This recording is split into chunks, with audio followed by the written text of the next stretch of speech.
जिन परिस्थितियों में हुआ वो आपके सामने है। कैसे जम्मू कश्मीर को बेइज्जत किया गया, राज्य का दर्जा छीना गया, वो आपके सामने है। और कैसे केंद्र सरकार ने रूल बाय प्रॉक्सी अपने लेफ्टिनेंट गवर्नर के माध्यम से किस तरह से जम्मू कश्मीर में भ्रष्टाचार, कैसे वहाँ के स्थानीय नागरिकों की न सुरक्षा का ध्यान रखा, न रोजगार का ध्यान रखा। लगातार जो खबरें, आतंकवाद बढ़ने की खबरें, जम्मू रीजन तक में आतंकवादी हमले होने लगे, न आम नागरिक वहाँ सुरक्षित महसूस करता है, न पर्यटक महसूस करते हैं अपने आप को सुरक्षित। कश्मीरी पंडितों से जो वादे किए गए वो बिल्कुल भुला दिए गए पिछले 10 साल में। ये सब इन परिस्थितियों के बीच में जम्मू कश्मीर में एक चुनाव हुआ, ऐतिहासिक चुनाव था, और जम्मू कश्मीर के बाशिंदों ने एक स्पष्ट जनादेश दिया। जम्मू कश्मीर, आज भी हम उसको राज्य ही मानते हैं, तो मैं तो यही कहूँगा कि जम्मू कश्मीर राज्य के लोगों को बहुत बहुत मुबारक कि उन्होंने इस चुनाव में बढ़ चढ़कर हिस्सा लिया और करारा जवाब दिया उन लोगों को जिन्होंने जम्मू कश्मीर को की इज्जत को रौंदने में कोई कसर नहीं छोड़ी थी।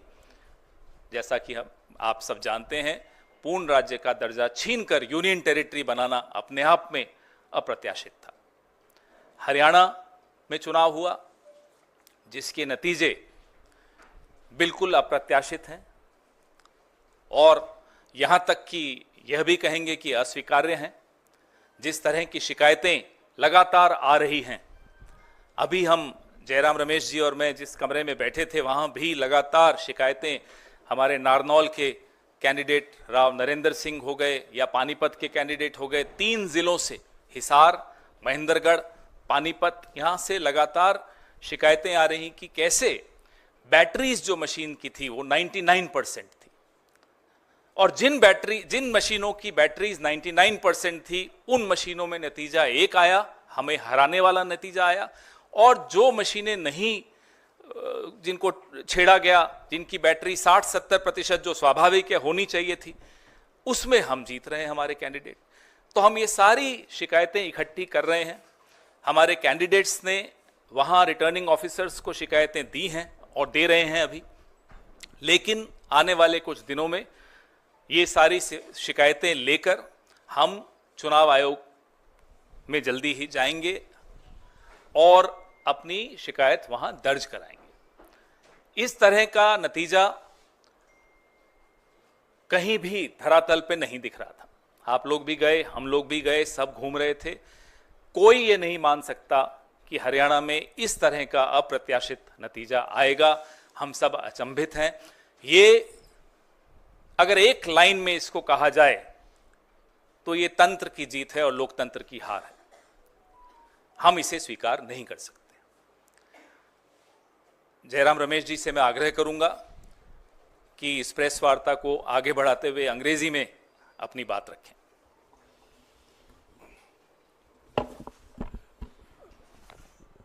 मैं सिर्फ ये बात कहूँगा कि जम्मू और कश्मीर के जनता ने स्पष्ट जनादेश दिया है नेशनल कॉन्फ्रेंस और इंडियन नेशनल कांग्रेस के गठबंधन को।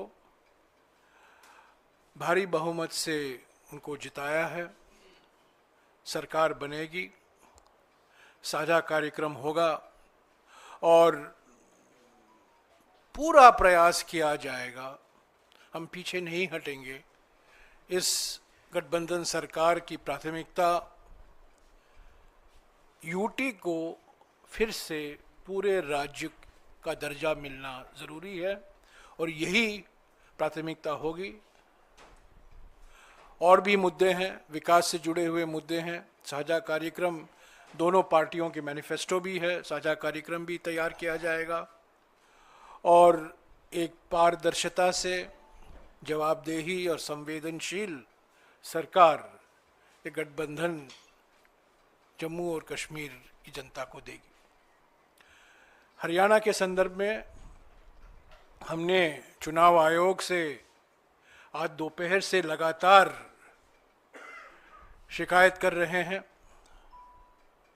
उनसे जवाब भी आया है, उस जवाब का जवाब भी मैं दे रहा हूं, और उसके बाद भी 3 या 4 जिलों से बड़े गंभीर शिकायत आए हैं।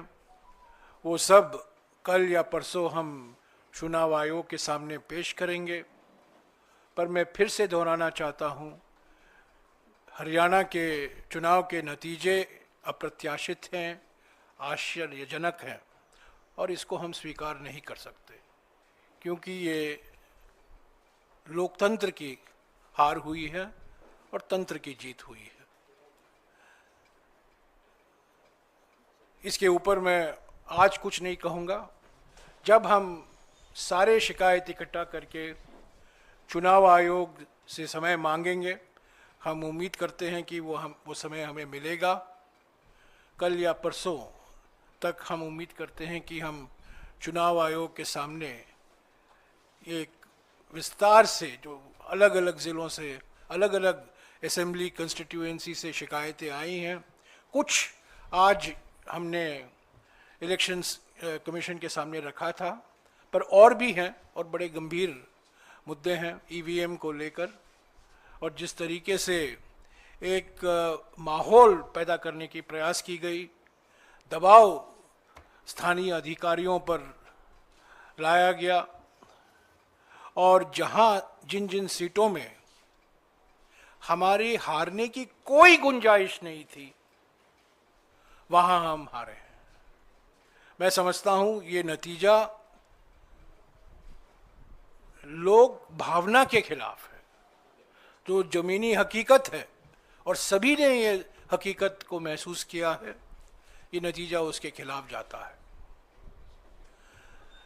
I will just repeat this in English very briefly.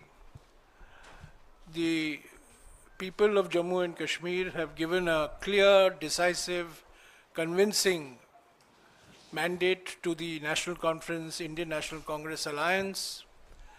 The priority for the alliance government will be the restoration of full statehood for the Union Territory of Jammu and Kashmir.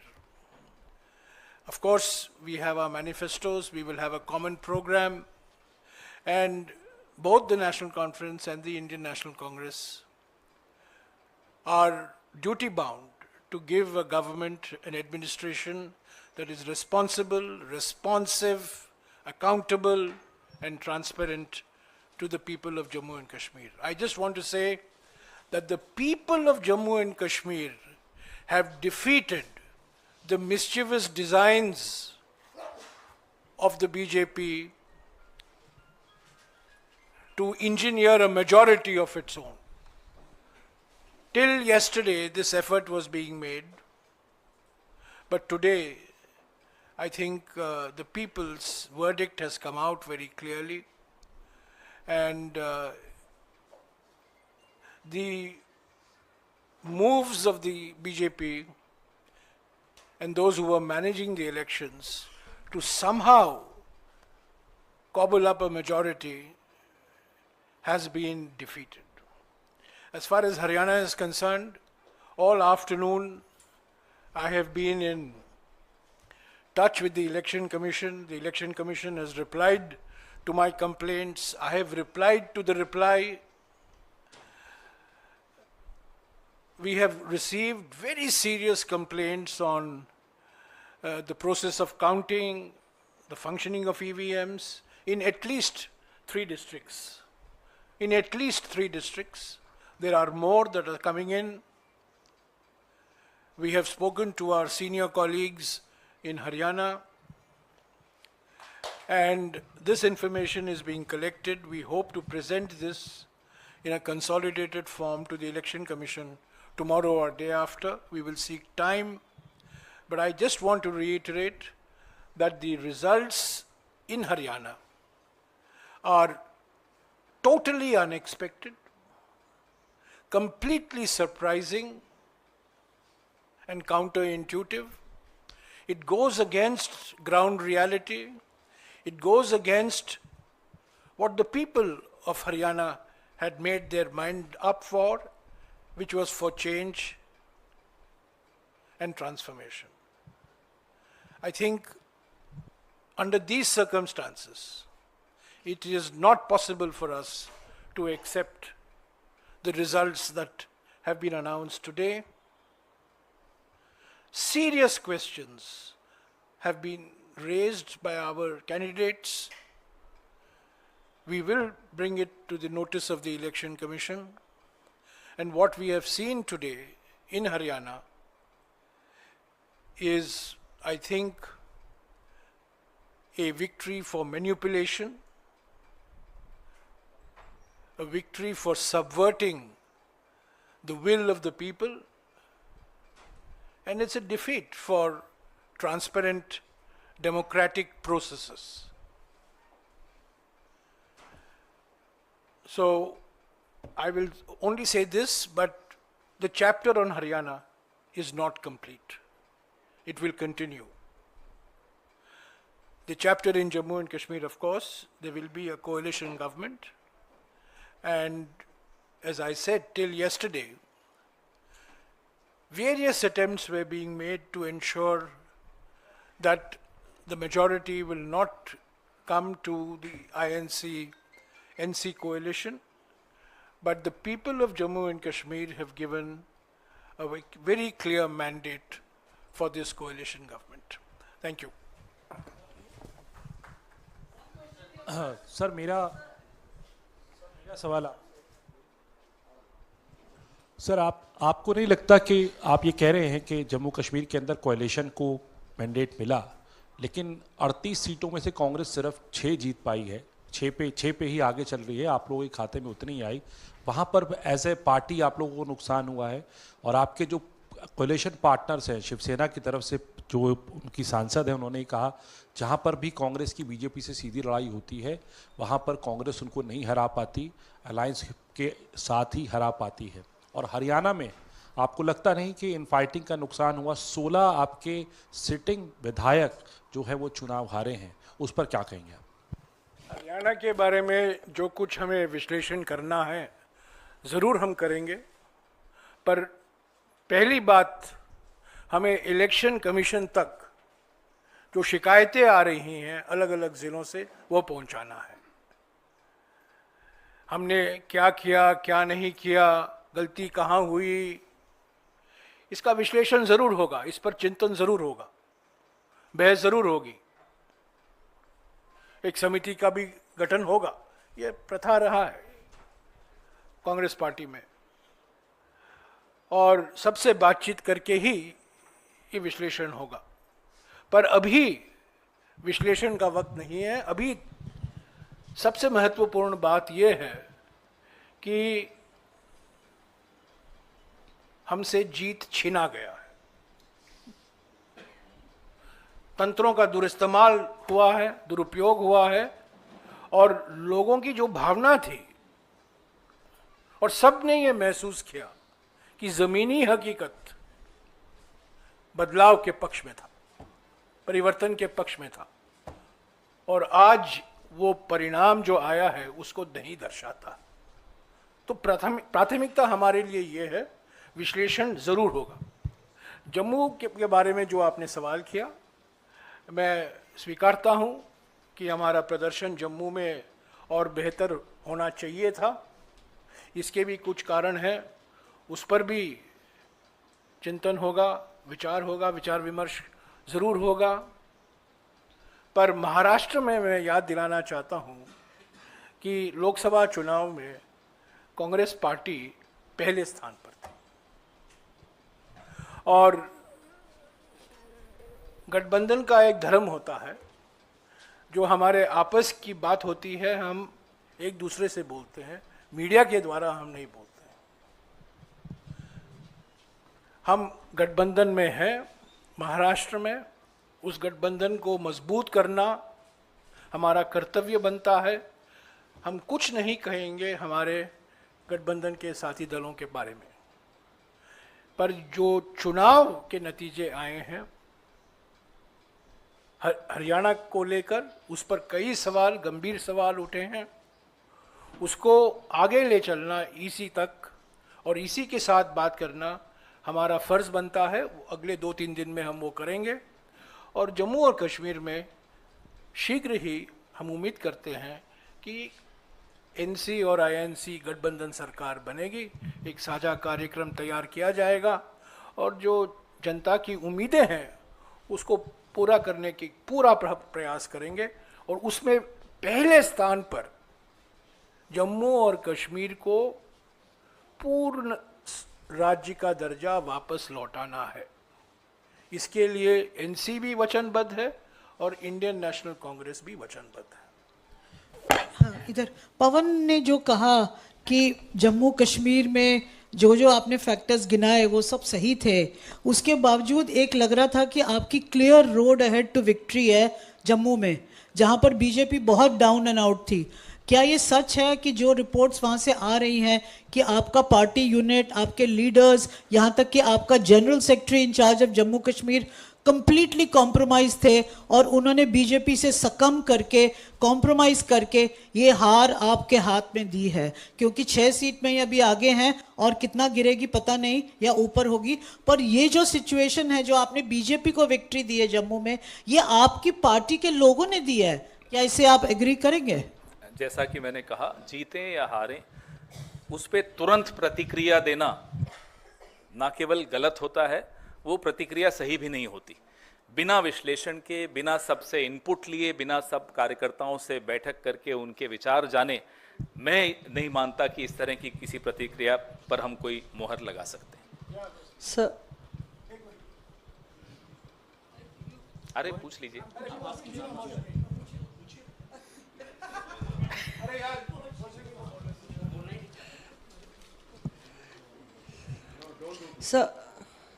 Sir ये जो 3 जिलों का आपने जिक्र किया, तो ये कौन से जिले हैं और कितनी सीटें इसमें प्रभावित हो रही हैं इन जिलों में, ये हम लोग जानना चाहेंगे। और थोड़ी अजीबोगरीब बात नहीं है कि एक तरफ आप जम्मू कश्मीर की जीत और आगे क्या प्रक्रिया रहेगी उसका जिक्र कर रहे हैं, और दूसरी तरफ कह रहे हैं वहां पे जनता की जीत हुई, और दूसरी तरफ कह रहे हैं हरियाणा में अंगूर खट्टे हैं, हरियाणा में हमारी जीत छीनी गई है। गरीब तो तब जनता को क्या मैसेज? अजीबो गरीब तब होता कि जब हम कहते कि नहीं साहब सब जगह खराब है मशीन। हम पूरे हरियाणा के लिए भी नहीं कह रहे कि सब जगह खराब है। हम नारनौल असेंबली का ही अगर आपको उदाहरण दें तो साफ, और ये कोई कोइंसिडेंस नहीं हो सकता, साफ सामने दिखता है, आंकड़े हैं, सब मशीनें सामने रखिए।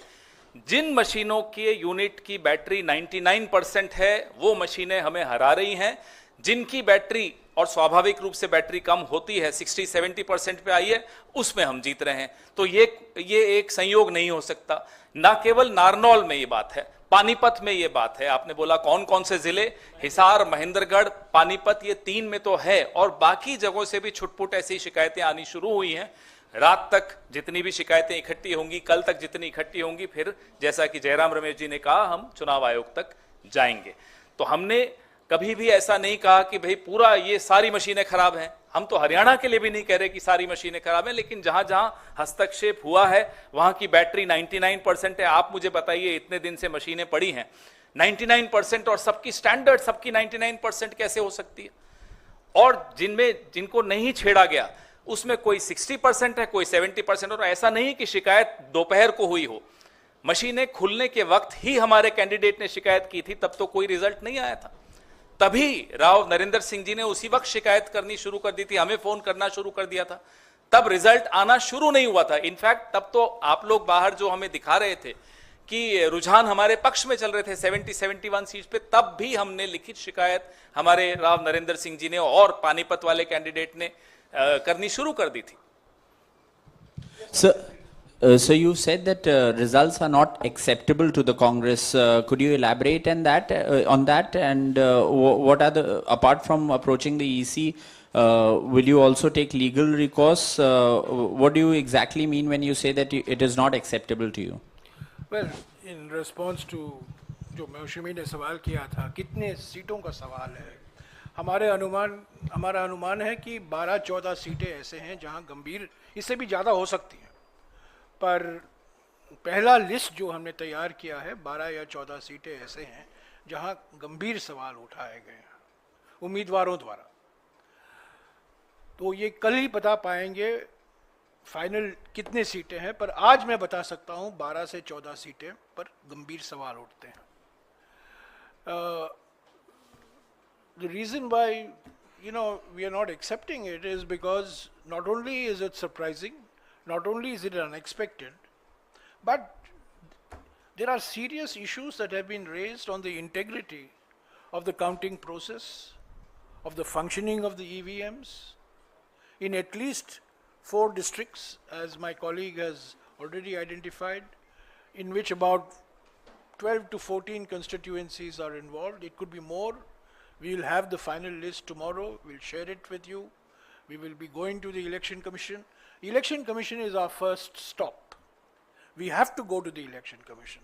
It's a constitutional body. It's an independent body. We expect it to function constitutionally and independently. And so we will be seeking time from them. We hope to get time from them. We hope to submit our list of detailed complaints to them. And then afterwards, whatever is required to be done will be done. But as of today, we cannot accept the fact that the results reflect the proper functioning of our democratic system. There are serious questions on the integrity of the instruments of the system, namely the EVM, and also the extraordinary pressure that has been brought to bear on local administration officials. Remember, Haryana has been a double-engine government, so it's a double-engine pressure. It's a pressure from the state government and a pressure from the union government as well. So there was an environment in which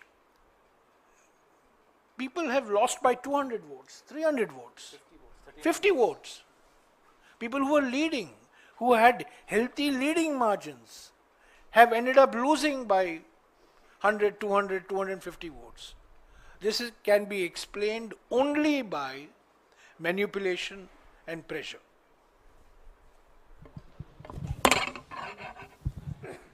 sir, अब तक आपके पास जो तथ्य सामने आए हैं, क्या इस नतीजे पर आप पहुंचे हैं कि कोई सुनियोजित ढंग से कोई ईवीएम में गड़बड़ी की गई है?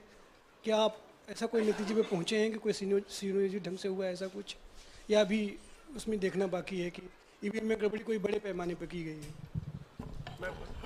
भाई, अगर 99% बैटरी स्टैंडर्ड एक के बाद एक मशीनों पे निकल रही हो और उन्हीं मशीनों पे कांग्रेस का उम्मीदवार हार रहा हो, जिन मशीनों पे 60-70 स्वाभाविक जो होना चाहिए उतनी बैटरी उस पे हम जीत रहे हो, तो आप बताइए सुनियोजित नहीं माना जाएगा तो क्या माना जाएगा? ये नतीजे सवाल खड़े करते हैं और इन सवालों को ढूंढना हम सबका राजधर्म है. हम सबको इस लोकतंत्र को बचाने के लिए इन सवालों का जवाब ढूंढना चाहिए, आपको भी और हमको भी.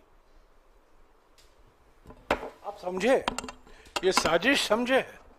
जहां 99% बैटरी है वहां बीजेपी की जीत होती है, और जहां 70% के नीचे बैटरी है वहां कांग्रेस की जीत होती है. ये संयंत्र नहीं है तो और क्या है?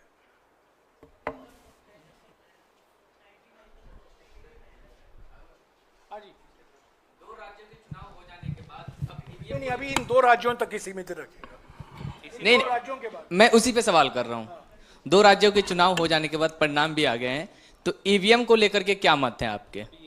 यही तो बात कर रहे हैं हम लोग. चलिए, और कोई सवाल?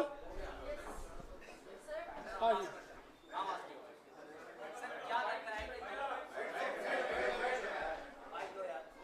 बोल दो, आवाज आ रही है. सर, क्या लगता है कि 2 दिन 2.5 दिन का जो मतलब इन्वेस्टिगेशन होगा उससे कुछ निकल के सामने आएगा?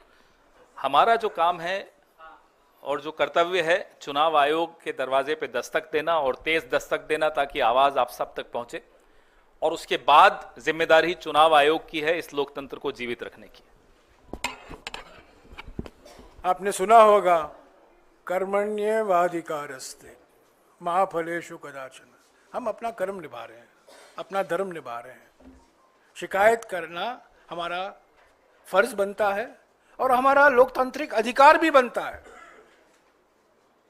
जो हमने देखा है, 99% बैटरी, 65% बैटरी, ये सब मैं समझता हूं काफी आश्चर्यजनक बातें निकल कर आई हैं हरियाणा के चुनाव के संदर्भ में, और मैं फिर दोहराना चाहता हूं, ये आश्चर्यजनक नतीजे हैं, अप्रत्याशित नतीजे हैं, और लोगों की भावना के खिलाफ ये नतीजे हैं। जो माहौल था, जो जमीनी हकीकत था, उस माहौल के खिलाफ है। मैं समझता हूं बीजेपी भी नहीं उम्मीद करती थी कि वो हरियाणा जीतने वाले हैं। जितवाया गया, जीते नहीं, जितवाया गया। हाँ Sir, talking about Jammu Kashmir, one thing that has been the constant demand of National Conference is the restoration of Article 370. What will the Congress stand beyond that? Will the Congress support over there? Because the mandate that has come, it has come specifically for the National Conference, and this is one of their demands. So what will the Congress stand beyond Article 370 now? For the Indian National Congress and an alliance with the National Congress. The political atmosphere in J&K was transformed after the Bharat Jodo Yatra. And that transformation had an effect on all political parties which were seen to be aligned with the Indian National Congress. So let's not underestimate the importance of the role of the Indian National Congress. The National Conference has scored a handsome victory, and we congratulate the National Congress. They are our ally. But to say that the Indian National Congress has not had a role in the transformation in the political environment in J&K in the last 2 years flies in the face of reality. The Bharat Jodo Yatra was a transformational movement as far as the politics of J&K is concerned. We should never minimize or underestimate the achievement of Mr. Rahul Gandhi in Jammu and Kashmir particularly, both in Jammu as well as in Kashmir. Our priority, you asked the question, our priority immediately, Mr. Gandhi has already said this in his election campaign, the Congress president has said it in his election campaign, our immediate priority is to restore full statehood to Jammu and Kashmir. It was downgraded to the status of a UT 5 years ago. It's never happened before in Indian history. It should not happen. But restoration of full statehood status and giving a democratically elected chief minister and his council of ministers full constitutional authority is our priority. We don't want an alliance government to be at the beck and call of the LG. The LG cannot run Jammu and Kashmir anymore. Jammu and Kashmir has to be run by this democratically elected government.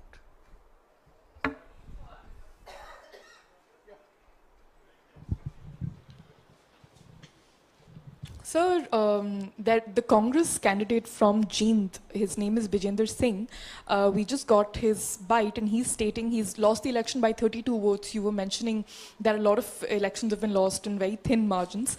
And while you also spoke about the foul play, he has said that this defeat is because of the independent candidate cutting his share. So that does... There could be different reasons in different areas. What the complaints that we have got and that we are getting are from 3 districts primarily. And then when we compile those complaints, we'll take them to the Election Commission. As I said, one size doesn't fit all. Different constituencies have different reasons for their victories or defeats. Sir, अभी मैंने एक BJP के राष्ट्रीय प्रवक्ता का interview किया तो उनका कहना है कि जब कांग्रेस जहां जीती वहां ईवीएम सही होता है, जब वो हार जाती है तब कहती है ईवीएम खराब होता है। तो इस पर सर क्या कहेंगे आप? 2009 में अडवाणी जी ने एक किताब का रिलीज की थी, लॉन्च की थी, जो जीवीएल नरसिम्हा ने लिखी थी ईवीएम्स के खिलाफ, और उसमें पूरा टेक्निकली समझाया था कि ईवीएम्स कैसे गलत हैं। तो उनको कहिए पहले 2014 का रिजल्ट को ठुकराएं, रिजेक्ट करें, 19 को रिजेक्ट करें, फिर हमसे बहस करें आकर।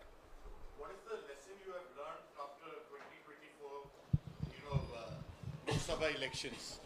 The fact that, the Congress did reasonably well, and now having all eggs in one basket, allowing, infighting to take place, and are not really reading the writing on the wall that, you have to have a house in order.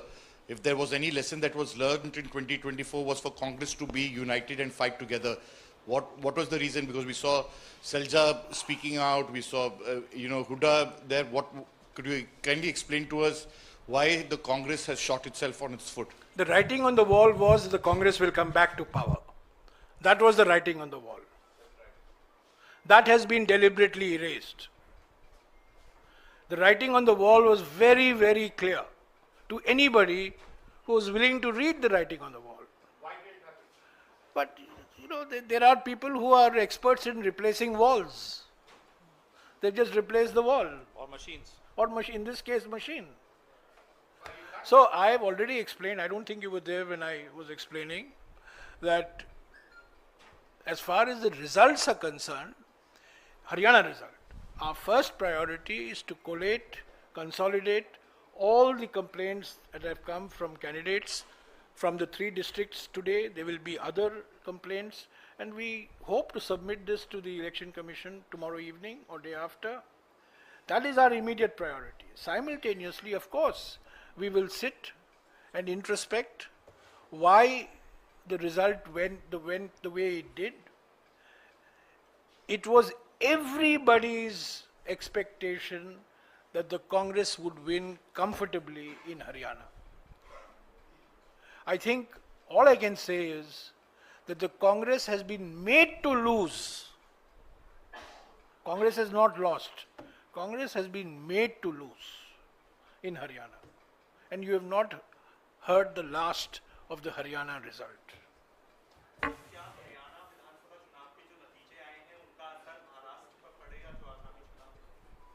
Lok Sabha में हरियाणा में आपने देखा हमारी कैसी अच्छी performance रही. कभी भी किसी एक नतीजे को दूसरे नतीजे से तुलना नहीं करनी चाहिए. यही हम सीखे हैं पिछले 20-25 साल. बिल्कुल नहीं, जोश बढ़ गया है.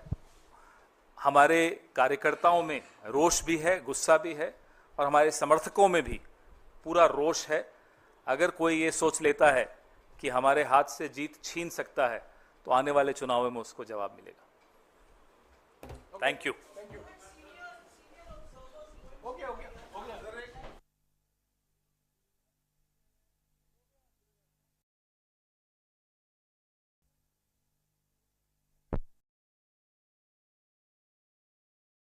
Call me pretty little thing.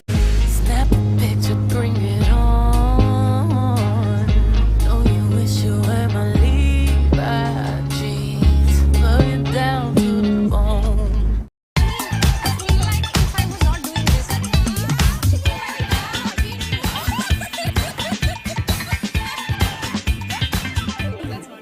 कितनी बार जेल गए हो? मैं जेल गया 2 बार. अच्छा, फिर निकला है. कैसे चल रहा है? ठीक यार, अच्छा चल रहा है. अभी तो इंडिया बना गया है. I heard you.